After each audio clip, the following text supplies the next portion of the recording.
Assalamualaikum warahmatullahi wabarakatuh. Di sini saya akan menjelaskan konsep komunikasi efektif. Apa sih komunikasi efektif itu? Komunikasi efektif yaitu komunikasi yang mampu menghasilkan perubahan sikap pada orang lain yang bisa terlihat dalam proses komunikasi. Tujuan komunikasi efektif. Tujuan komunikasi efektif adalah memberi kemudahan dalam memahami pesan yang disampaikan antara pemberi dan penerima sehingga bahasa lebih jelas, lengkap, pengiriman dan umpan balik seimbang, dan melatih menggunakan bahasa nonverbal secara baik. Adapun komunikasi dibagi menjadi dua, satu komunikasi verbal, dua komunikasi nonverbal. Kemudian saya akan menjelaskan komunikasi verbal. Komunikasi verbal adalah komunikasi yang berbentuk lisan ataupun tulisan. Contohnya adalah penggunaan kata-kata. Komunikasi verbal berupa kata-kata yang diucapkan langsung atau berbicara.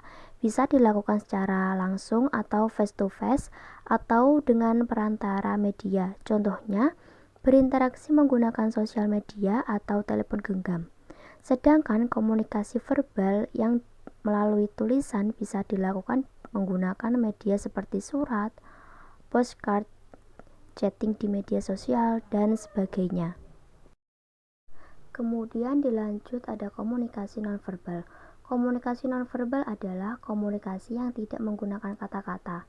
Contohnya menggunakan bahasa tubuh seperti mimik wajah dan gerakan tangan, bahkan intonasi suara dan kecepatan berbicara.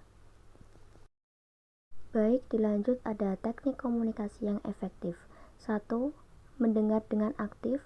2. Terampil dalam berbicara. 3. Gaya bicara. 4. Penampilan yang menarik, pakaian, pandangan mata, raut muka, sikap badan, suara, tulisan, senyum, jabat tangan, ingat nama, dan tulus.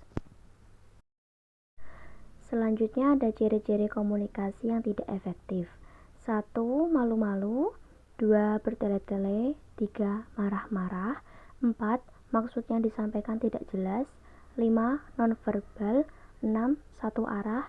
7. Tidak nyambung. Dan 8. Tidak terbuka.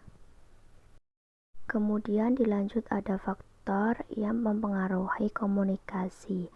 Adapun faktor-faktor komunikasi sebagai berikut. 1. Pengetahuan. 2. Perkembangan. 3. Persepsi. 4. Peran dan hubungan. 5. Lingkungan. 6. Emosi. 7. Kondisi fisik. 8. Jenis kelamin. Terima kasih. Semoga apa yang saya sampaikan dapat bermanfaat. Wassalamualaikum warahmatullahi wabarakatuh.